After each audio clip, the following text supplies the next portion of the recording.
Joseph نے Elizabeth سے ایک نوٹ لکھوایا جس میں لکھا تھا کہ میرے بچوں کی دیکھ بھال کرنا، اور یہ نوٹ ان بچوں کے ساتھ رکھ دیا تاکہ روز میری کو کسی بھی قسم کا شک نہ ہو۔ اب گھر کے اوپر 3 بچوں کو روز میری پال رہی تھی اور گھر کے نیچے 3 بچوں کو الزبتھ پال رہی تھی۔ الزبتھ نے کافی بار باقی کے 3 بچوں کو بھی اوپر لے جانے کو کہا، لیکن جوزف نے منع کر دیا کیونکہ روز میری اتنے سارے بچوں کی پرورش نہیں کر سکتی تھی۔ جوزف نے بچوں کی انٹرٹینمنٹ کے لیے چیمبر میں ایک ٹی وی بھی لگا رکھا تھا، اور اس کے علاوہ بھی الزبتھ جوزف سے کچھ نہ کچھ منگواتی رہتی تھی، جیسا کہ بکس اور پینسل وغیرہ، تاکہ وہ اپنے بچوں کو پڑھا سکے۔ الزبتھ اکثر جوزف سے وٹامن ڈی کے سپلیمنٹس بھی منگوایا کرتی تھی، کیونکہ چیمبر میں موجود کسی بھی بچے نے کبھی بھی سن لائٹ کو دیکھا ہی نہیں تھا۔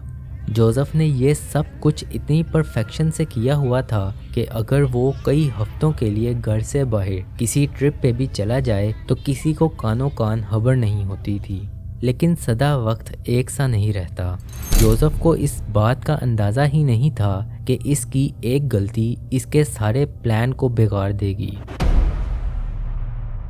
19 اپریل 2008 الزبتھ کی سب سے بڑی بیٹی کرسٹین اچانک بیمار پڑ گئی اور اتنی شدید بیمار ہوئی کہ چیمبر میں اس کا علاج کرنا پاسبل ہی نہیں تھا۔ الزبتھ نے جوزف کو اسے ہاسپٹل لے جانے کو کہا، لیکن اس نے انکار کر دیا۔ الزبتھ کے بہت اصرار کرنے پہ جوزف صرف ایک شرط پہ مانا کہ وہ اسے اکیلا ہاسپٹل لے کر جائے گا۔ خیر، کرسٹین کو وہاں کے لوکل ہاسپٹل میں لے جایا گیا، جہاں جا کے پتہ چلا کہ کرسٹین کی کڈنیز فیل ہو چکی ہیں، اور اس کے ساتھ ساتھ ڈاکٹرز نے دیکھا کہ کرسٹین میں سویئر قسم کی وٹامن ڈی کی بھی کمی تھی، جو کافی عجیب بات تھی۔ ڈاکٹرز نے جب کرسٹین کی انفارمیشن کو ڈیٹا بیس میں چیک کیا تو انہیں وہاں کچھ نہیں ملا، کیونکہ جوزف نے کبھی انہیں ڈیٹا بیس میں رجسٹر ہی نہیں کروایا تھا۔ جوزف جب ہاسپٹل پہنچا تو اس نے ڈاکٹرز کو بتایا کہ اسے کرسٹین کے پاس سے ایک نوٹ ملا تھا جس میں الزبتھ نے اس کی ساری کنڈیشن کو مینشن کیا تھا۔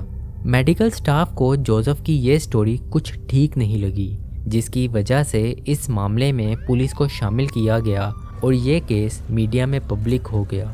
پولیس کو جوزف پہ شک تو تھا، لیکن بغیر کسی ایویڈنس کے اسے اریسٹ کرنا ناممکن تھا۔ پولیس نے میڈیا میں ایک خبر چلائی کہ الزبتھ کو جلد از جلد ہاسپٹل آنا ہوگا تاکہ ڈاکٹرز کرسٹین کی میڈیکل ہسٹری جان سکیں اور اس کا علاج شروع کر سکیں۔ الزبتھ کے 24 سال پہلے کے مسنگ کیس کی فائل کو بھی ری اوپن کیا گیا اور آس پاس کے چرچ میں بھی الزبتھ کی تلاش شروع کر دی گئی۔ خوش قسمتی سے الزبتھ نے ٹی وی پہ یہ ساری خبر سن لی اور جوزف سے بھیک مانگنے لگی کہ اسے ایک بار کرسٹین سے ملنے دے۔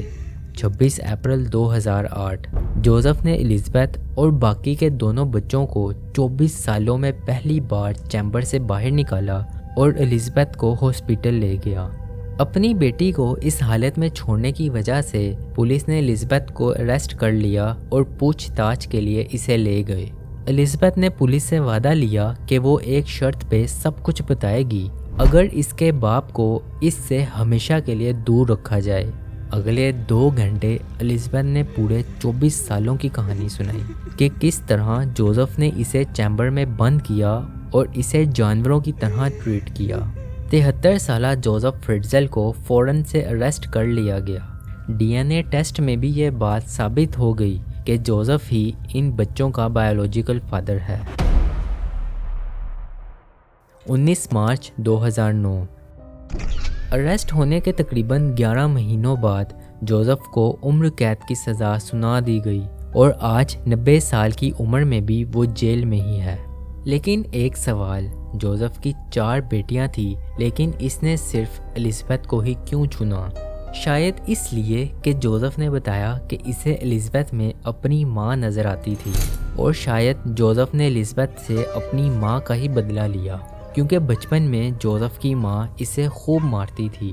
کیا آپ کو ایسا نہیں لگتا کہ اگر الزبتھ روز میری کو سب کچھ بتا دیتی تو اس کی زندگی یوں خراب نہ ہوتی؟ یا کیا پھر روز میری بھی جوزف کے ساتھ ملی ہوئی تھی؟ کیونکہ 24 سال اس کے گھر کے نیچے اس کی اپنی ہی بیٹی کے ساتھ یہ سب کچھ ہوتا رہا اور اسے بھنک تک نہیں لگی۔ ایسا کیسے ممکن ہے؟ آپ لوگوں کا اس کیس کے بارے میں کیا کہنا ہے، جو باقی والدین کے لیے بھی ایک سوالیہ نشان چھوڑتا ہے کہ کیا والدین بھی ایسے ہوتے ہیں؟